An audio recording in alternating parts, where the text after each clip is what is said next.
국민의힘 얘기를 좀 해볼 텐데요.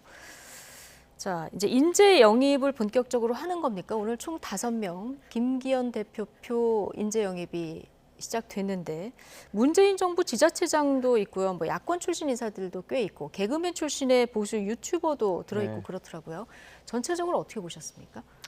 그러니까 아쉬운 면은 좀 있었습니다. 예. 왜냐하면 이제 그 첫 영입 인재이기 때문에 대개는 좀 젊은 사람들, 그다음에 좀 다양한 분야에 계신 분들 이렇게 좀 구성을 좀 다양하게 하고 국민들한테 약간 신선한 충격을 줄 수 있는 방식으로 되다봤는데 하는 게 보통 이제 네. 관례였는데 이번 같은 경우는 전 정부 인사들이 주로 많이 구성이 좀 되어 있다 보니까 아무래도 정부가 전 정부와 각을 세우는 것에 약간 일환처럼 느껴져 가지고 통상의 어떤 이 영입 인재랑은 좀 다른 양상이긴 했던 걸로 보입니다. 그래서 그런 부분도 좀 아쉽지만 네. 여기 계시는 이제 그 김영민 그 유튜버, 김영민 네. 개그맨 그분 정도만 이제 젊은 분으로서 이제 보수 지지층들 가운데서는 굉장히 좀 예. 인기가 있는 분이시고 이제 그렇지만 나머지 또 네 분들은 인지도나 이런 면에서는 예. 사실 잘 알리지는 않은 분들이거든요. 그러다 보니까 대개 영입 인재들의 인지도도 굉장히 중요한데 네. 그 개그맨 김영민 씨를 제외하면 나머지 분들은 이제 인지도나 이런 부분에 있어서도 약간의 어떤 신선한 충격을 주기에는 좀 부족하지 않았나 정도 좀 생각이 인지도 됩니다. 측면에서 예. 네. 가장 눈에 띄는 인물은 오늘 뭐 이 자리는 안 계셨었죠. 조정훈 시대전환 그 대표도 합당을 하기로 했기 때문에 가장 눈에 띄는 인물인데요. 민주당의 비례위성정당을 통해서 국회에 입성을 했다가 이번에 국민의힘에 이렇게 합류할 예정인데요. 자, 조정훈 시대전환 대표 발언을 잠시 듣고 오시겠습니다. 국민의힘 최고 지도부에서 시대전환에 합당 제안을 했습니다. 보수와 중도를 아우르는 연대체를 만들고 한다. 시대전환이 같이 합류해서 중도 실형 정당의 역할을 해달라라는 제안을 받았습니다. 다음 총선에 더불어민주당과 얘기를 나눈 적이 있느냐? 없습니다. 많은 분들이 왜 그러냐라고 하시는데 저는 변한 건 조정훈이 아니라 더불어민주당이라고 생각합니다. 87년에 멈춘 정당 같습니다. 인물도 생각도 또 정치하는 방식도 딱 87년에 멈췄다는 생각을 지울 수가 없습니다. 네. 민주당은 87년에 멈춘 정당 같다. 그래서 국민의힘이 중도 실용 정당으로 가는데 힘을 보태달라 이렇게 얘기를 해서 자기가 본인이 수락을 했다 이렇게 얘기를 했고요. 그리고 변한 건 조정훈이 아니라 더불어민주당이라고 생각한다 이렇게 얘기를 했거든요. 오늘 어제부터 이제 소식이 전해졌는데 조정훈 시대전환 대표의 국민의힘 행 어떻게 보십니까?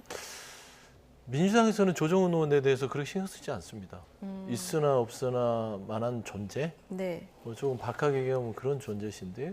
괜히 그 민주당에서는 조정훈 의원을 신경 쓰지 않는데 본인이 민주당에 대해서 너무 신경 쓰시는 것 같아요. 질문이 있었습니다. 그러니까요. 예. 그러니까 뭐 그 본인의 저는 이득에 따라서 움직이는 정치인이지 무슨 어떤 가치나 어떤 지향점을 가지고 하시는 분은 아니에요. 예. 예를 들어서 최근에 왜 몸값이 국민의힘에서 영입 1호가 됐는지 저는 곰곰이 생각해 봤어요. 뭐 대단한 가치가 있거나 신념이 있거나 어떤 뭐 본인에 대한 몸값을 올릴 만한 것도 없는데 네.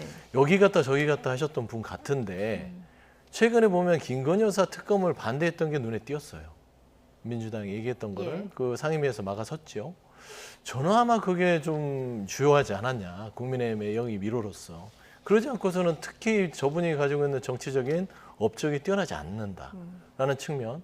그리고 예를 들어 민주당이 집권을 했다면 과연 떠났을까요? 저는 그렇게 생각하지 않습니다. 지금 저는 조정훈 의원은 본인의 또 다른 권력의 자리를 찾아서 국민의힘을 향하는 겁니다. 그러니까 지금 마포갑 쪽에 보면 현수막이 걸려 있어요. 네. 뭐 구호가 좌도 우도 아닌 앞으로예요. 그거 거짓말이잖아요. 좌도 우도 아닌 우로 갔잖아요. 네. 근데 무슨 이준석 앞으로 가요?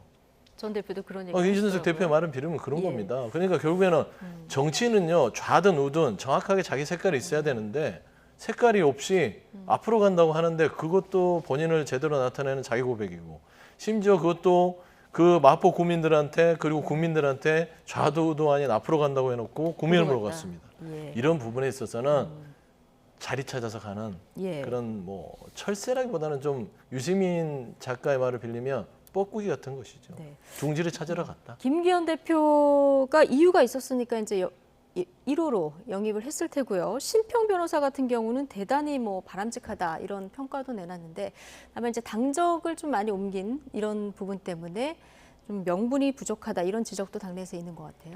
뭐 당적 가지고 제가 비판하고 싶진 않고 그 차라리 좀 솔직했었으면 더 좋았을 것 같아요. 왜냐하면 조정훈 의원이 이야기한 것은 민주당이 너무 많이 변했다라고 이야기를 했거든요. 네. 근데 글쎄요, 제가 민주당, 그러니까 조정훈 의원이 처음에 민주당 당적을 받아서 국회의원이 된 2020년과 2023년 지금과 비교했을 때 뭐가 그렇게 크게 달라졌는지 잘 모르겠거든요. 네. 민주당을 지지하지 않는 분들, 그리고 민주당에서 지지를 철회한 분들이 민주당이 계속 했던 얘기들은 내로남불 하지 마라, 미선 하지 마라, 여러 가지 뭐 유능한 경제 정책들 예. 펴라, 부동산 실패 반성해라 이런 거였고 그거는 2020년에 민주당이나 2023년에 민주당에 똑같이 적용되는 비판입니다. 네. 새롭게 더 비판할 내용들이 더 추가되고 더 나빠졌다고 생각하지 않거든요. 근데 조정훈 의원은 새삼스럽게 민주당을 비판하면서 국민의힘으로 온다는 게 저는 약간 납득이 안 돼요. 오히려 국민의힘 정강 정책이 더 좋다. 국민의힘에 힘을 보태고 싶다라고 이야기하면 오히려 국민의힘 입장에서도 더 받아들일 만한데 민주당이 싫어서 국민의힘이 온다라는 네. 말 글쎄요. 저희가 듣기로는 그렇게 뭐 설득력 있는 이야기는 아니었습니다. 네, 지금 국민의힘에 들어갈 때 입당이냐 합당이냐 얘기가 있었는데 이제 조정훈 대표는 합당 형식이다 이렇게 얘기를 했습니다. 그런데 시대전환의 공동대표가 또 한 분 계시는데 그분은 지금 비판을 하고 있는 상황이라 그럼 어떻게 되는 겁니까? 그 합당이라는 것은 뭐 1인이 결정할 수 있는 문제는 아닌 것 같고요. 그 당원들이 결정해야 되는 문제인 것 같습니다. 시대전환의 당원분들이 몇 분이 계시고 얼마큼 많은 분들이 실질적으로 활동하는지는 우리가 알 수 없지만은 기본적으로 당대표 혼자 그다음에 의원 혼자 해서 다 결정해서 합당합시다 할 수 있는 건 아닌 거거든요. 뭐 그럼 다 전국을 찾아봐야 반대해서 되겠지만 합당이 안 된다고 하면 탈당을 하면 이게 지금 비례정당에서 당선이 되셨기 때문에 의원직을 그렇죠. 상실하잖아요. 그러면 그렇죠. 의원직을 버리고 합류한다는 건가요? 그렇게 되는 거겠죠. 만약에 합당이 아니고서야 예. 탈당을 하는 동시에 의원직이 상실되기 때문에 말씀하신 대로 그렇게 될 텐데 그렇기 때문에 계속 뭐 일주일 내에 합당을 할 거다, 언제 합당이 된다라고 이야기하겠지만 하지만 글쎄요 시대전환에 계시는 구성원들께서 반대를 하면 못 하는 거죠. 그게 의원 1인이 그냥 내가 하겠소 한다고 되는 일은 아니거든요. 일단 시대전환 구성원들의 의견 변화나 이런 걸 좀 지켜봐야 될 것 같고 오늘 좀 눈에 띄는 게 보수 언론은 조선일보 일면 기사에서 국민의힘과 조정환 시대전환 대표의 무원칙 이걸 좀 비판을 했던데요. 보셨습니까? 네, 봤습니다. 예. 그러니까 이제 조정훈 의원은 그런 평가를 받는 분이에요. 그러니까 보수 진보를 다 떠나서 지금 뭐 김재수 위원장도 그런 비판적 시각을 얘기를 하지 않습니까? 정치라는 것들이 역할에 대한 어떤 그리고 자기 소신과 가치에 대한 것들이 보수와 진보를 떠나서 명확해야 됩니다. 그러니까 자기 주장, 그러니까 자리를 찾아서 다니는 정치는 철새 정치인이라고 그러고요. 또 그때그때 따라서 본인이 따랐던 당을 비판하면서 자기 몸값을 올리려고 하는 사람들을 탐욕주의라고 합니다. 탐욕적인 정치인. 그거는 이제 최근에 제가 아까도 얘기했지만 뻐꾸기 같은 정치인이죠. 그러니까 본인은 역할이 없이 본인은 무조건 뭐를 잘하는데 자기한테 도움이 안 되면 버리고 떠나는 거예요. 그 둥지를. 그러니까 이런 정치인들의 표본이 조정훈 의원이기 때문에 저는 조선일보에서도 그런 비판을 했던 거라고 생각을 하고요. 네. 저는 조정훈 의원의 앞으로의 정치적인 평가가 오늘로써 더 이상 평가를 뭐 오르락내리락 하는 부분들이 없었으면 좋겠다라고 저는 얘기하고 싶어요. 그 정도로 그렇게 큰 어떤 정치사에서 네. 의미를 둔 분은 아닌데 그럼에도 불구하고 왜 집권여당의 김기현 대표가 영입 1호로 조정훈 의원 같은 분을 데려가서 그러면 집권여당의 수준이 이 정도인가? 라는 것을 자인했는지 좀 네. 그런 안타까움이 있다 예. 말씀드립니다. 물론 그동안 뭐 소신 발언도 많이 하셨고 또 뭔가 보수와 중도를 아우르는 연대체를 만든다는 뭐 이런 공감대 때문에 들어간다 이렇게 말씀하셨으니까 앞으로 좀 지켜봐야 될 것 같고. 자, 앞서 잠깐 언급을 해주셨는데 마포갑 지역에 사무실을 이미 계약을 한 것으로 전해지고 있거든요. 근데 이 마포갑 지역이 어떤 지역이냐? 노웅래 의원이 4선을 한 지역이고요. 그런데 최근에는 지난 대선 때 보면 윤석열 후보가 이재명 후보에서 이 마포갑 지역에 있는 모든 지역에서 또 득표율을 앞섰더라고요. 그러다 보니까 국민의힘 현역 의원들도 이곳에 좀 눈독을 들이는 곳이다 보니까 당내 신경전도 벌써 좀 있는 것 같더라고요. 예, 그렇습니다. 오늘 마침 또 비례대표 의원인 최승재 의원이 마포에서 개소식을 네. 했거든요. 그러다 보니까 굉장히 그 현역들 간의 치열한 싸움이 있는 곳이 사실입니다. 과거에 마포라고 하면은 국민의힘에 그렇게 유리한 지역은 아니었습니다만은 부동산 지형이 많이 변하면서 소위 말하는 마용성 중에 하나가 그 상징적인 곳이 바로 마포 갑 지역구거든요. 네. 공덕 일대를 아우르는. 예. 그렇기 때문에 상당 부분 표밭이 많이 바뀌었다 이런 평가들이 있고 말씀 주신 대로 지방선거나 대선에 있어서 좋은 결과들을 냈기 때문에 그리고 마침 또 공석이기 때문에 많이들 지원을 하고 있는 상황인데 결국에는 그 가운데서 당선 경쟁력이 저는 필요할 거라고 봅니다. 앞서서 노웅래 의원 4선 했다고 말씀을 주셨지만 노웅래 의원의 부친도 그 지역에서 정치 활동을 좀 하셨기 때문에 네. 그 조직이라든지 아니면 그 안에 있는 구성원이라든지 하는 것이 상당 부분 강력하거든요. 그래서 네. 마침 또 총선에서 인물 구도로 갔을 때는 바람이랑 좀 다르게 어떻게 될지 모르는 상황이기 때문에 결국 국민의힘 내부에서도 정말로 경쟁력 있는 사람을 해야 된다라고 생각이 되고 그렇다 그러면 자연스럽게 경선 형태가 될 가능성이 저는 높다고 봅니다. 네. 그래서 인재 영입이긴 하지만은 그 바로 어떤 특정 지역구를 편히 가는 방식은 저는 국민의힘에서도 납득하기 어려운 방식이고 아마 가장 경쟁력 있는 후보가 선출되는 방식으로 공천 내지는 뭐 되게 경쟁이 이루어지지 않을까라고 생각이 듭니다. 그럼 마포갑 지역에 지금 사무실 계약을 마치긴 했지만 이게 어떤 약속이나 이런 게 아니라 어떤 결의를 다지는 차원입니까? 그러면 이 지역이 경선에 의해서 이제 후보가 선출될 가능성이 크다 이렇게 보시는 저는 거군요? 그렇게 해야 된다고 생각합니다. 하는 게 맞다. 네. 예. 왜냐하면은 이제 수도권에서는 굉장히 공천이 너무너무 중요한 상황인데 예를 들면 특정인이 이렇게 경선도 없이 내지는 공천 최소한의 어떤 경쟁 절차도 없이 공천을 받게 되면은 예. 그 전에 이제 털을 닦았던 분들 내지는 지역 상황을 잘 아는 분들이 역차별을 받는 경우들이 좀 차별을 받는 경우들이 생길 수 있기 때문에 아마 굉장히 신중하게 그다음에 나머지 분들이 잡음이 나지 않도록 선출하는 방식으로 갈 가능성이 높아서 저는 무조건적인 그냥 전략 공천은 최대한 지양해야 된다라고 생각이 됩니다. 네.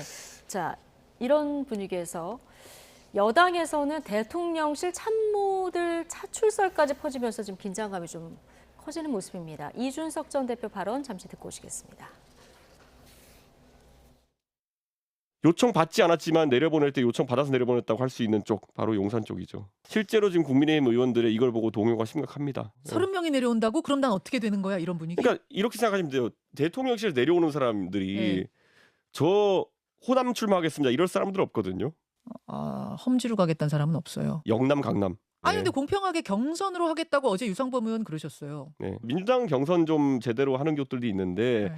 우리는 보면 항상 문제가 됐던 게 뭐냐면 경선할 때 애초에 유력 후보 배제하고 경선시키는 경우가 있습니다. 1, 2, 3, 4등이 있으면요. 2등, 3등 배제하고 1등하고 뭐 5등 경선시킨다든지. 그때는 이제 보통 1등을 밀어주려고 하는 거겠죠. 네. 국민의힘 의원으로서 그 후보로서 당선이 유리한 곳 이런 데가 이제 강남이나 영남 그렇죠. 이런 데인데 자 여기에 대통령실 출신 인사들이 전진 배치가 되면 아무래도 그 현역 의원들이 좀 곤란해지는 이런 상황을 지금 얘기를 한 것 같은데요.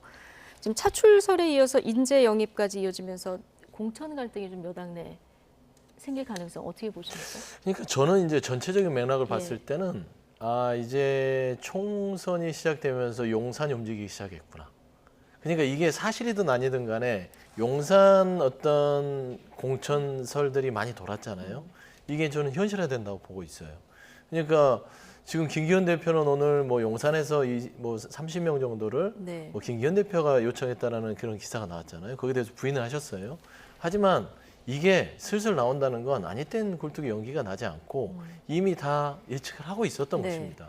그러니까 저는 기본적으로 김기현 대표의 움직임들이 가끔씩은 납득이 안 되는 부분이 아까 말했던 인재영입 1호를 왜 조정훈 의원인가. 그리고 마포갑에 이미 최승재 의원도 있고 이용호 의원도 있고 여러 사람들이 지금 진을 이미 쳤는데 왜 마포갑에 나온다는 조정훈 의원의 영입 1호를 움직여서 거기를 혼란스럽게 만드는가. 저는 그 이면에는 뭐 이제 개인적인 뭐 추측이고 합리적인 어떤 의심일 수 있지만 네. 조정훈 의원의 아까 그 김건희 여사 특검 반대가 매우 큰 영향을 주지 않았는가라고 저는 솔직히 개인적으로 판단이 돼요. 그래서 개인적인 저는 조정훈 예. 의원이 영입 1호로 들어올 때 통상적으로 다양한 뭐 어떤 민주적인 경선이 이루어짐이 맞으나 영입이라는 건요. 그 국민의힘에서 조정훈 의원한테 오세요라고 했을 때 조정훈 의원이 아무 조건 없이 가지는 않을 겁니다. 뭔가 조건을 내밀겠죠. 저에게 이거를 줬을 때 제가 들어가겠습니다. 통상 그렇게 영입들이 이루어지거든요. 그랬을 땐 저는 아마 조정훈 의원이 단순히 김기현 대표가 마포갑에 대한 네. 어떤 것들을 판단한 게 아니라 또 보이지 않는 여러 가지의 의견들이 있을 수 있지 않을까라는 네. 측면을 하나 볼 때 지금 용산에서의 30명의 어떤 차출설 아니면 총선에서의 어떤 뭐 이 진출 네네. 이런 부분들은 솔직히 말씀드리면 이제 용산에서의 국민의힘 공천이 시작됐다라는 어떤 그런 신호탄이다. 신호탄이다. 그렇게 볼 수 이렇게 있을 것 같아요. 추론하신다. 네네. 말씀 듣고 왔고 얼마 전에 여당이 대통령실에 참모진 차출을 요청했다 이런 좀 기사들 이런 얘기들이 좀 있었는데 이준석 전 대표 조금 전에 녹취를 들어보면 지금 그 당내 동요가 실제로 심각하다 이렇게 얘기를 하지 않습니까? 실제 분위기 어떻습니까? 아무래도 총선 때 되면 어수선하죠. 그리고 대통령실 참모들이 늘 총선 때 다 나옵니다. 문재인 정부만 해도 한 50명 정도가 총선에 나오셔서 한 절반 정도가 당선된 걸로 기억하는데 대표적인 민주당 청와대 인사, 문재인 정부에서 청와대에서 문 대통령께 신망을 받았던 인물들이라고 생각하면 뭐 고민정 의원 계실 네. 거고 뭐 윤건영 의원 이런 분들 계실 텐데 이런 분들이 18대 국회, 그러니까 당시 한나라당이 서울을 다 휩쓸고 가던 상황에서도 그 자리를 민주당이 지켰던 구로라든지 아니면은 광진 이런 지역에 다 배치를 받으셨거든요. 예. 그래서 대통령실 출신 내지는 청와대 출신들이 좋은 지역구에 가서 공천을 받는 경우는 뭐 이번 선거뿐만 아니라 역대 어느 선거에나 다 있었던 일이기 때문에 새삼스러운 일은 아닙니다만은 이제 그런 건 있는 것 같아요. 지금 네. 국민의힘의 현역 의원 대다수는 이준석 대표가 지적한 대로 영남 내지는 강남. 그러니까 선거가 어떤 예. 상황이 펼쳐지더라도 국민의힘이 유리하게 되는 그런 국면이고 그러다 보면은 유리한 쪽으로 나오려고 했을 때 그 예. 지금 현역들 가운데서 상당 부분 좀 우려를 하거나 내지는 당 지도부에게 경선의 기회를 보장해달라는 목소리가 높아지고 있는 것도 사실입니다. 네. 자, 이런 정치권 상황 속에서 제3지대 영향력은 다음 총선에서 얼마나 될지 자, 이 부분도 궁금한데요.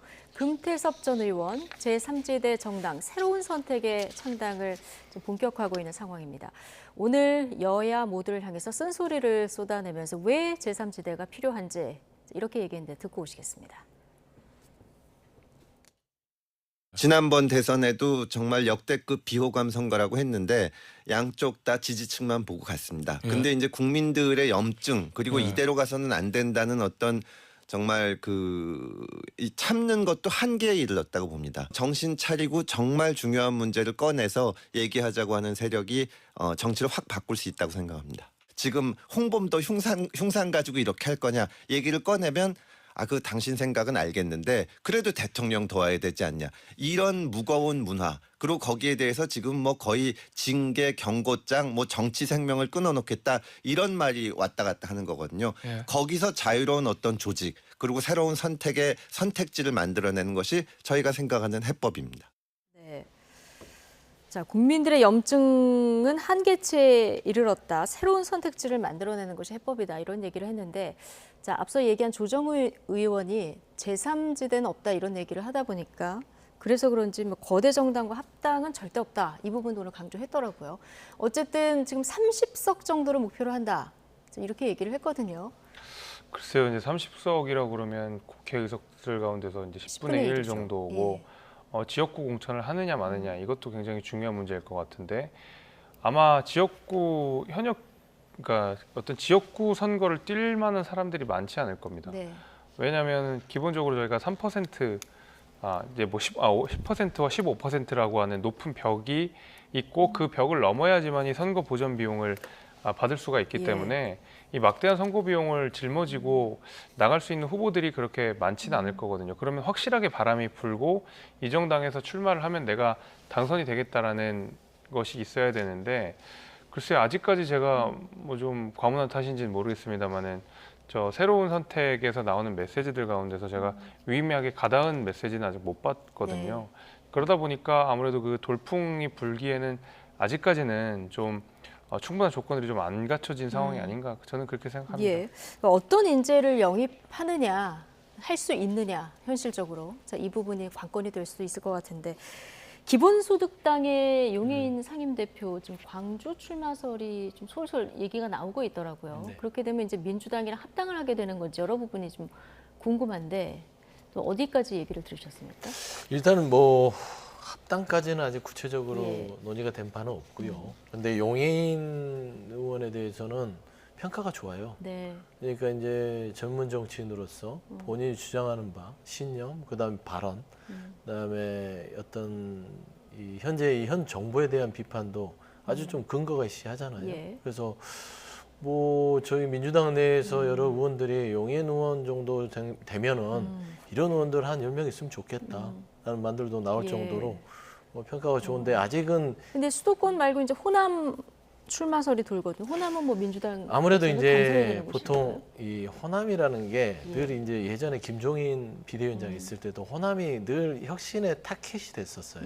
왜냐하면 호남이라는 것은 경선이 봉선이라는 그런 지역이잖아요. 예. 안주할 수 있는 지역이기 때문에 혁신의 대상이 되긴 하는데 그런 지역의 어떤 새로운 어떤 젊은 정치인을 새로운 내서 인물. 예. 새로운 물결로서 어떤 한번 세대 교체를 한번 해보자라는 측면에서 이야기는 있지만 아직 현재까지는 뭐 기본소득당과 그다음에 용해인 의원의 광주 출마설이 구체화된 건 없다.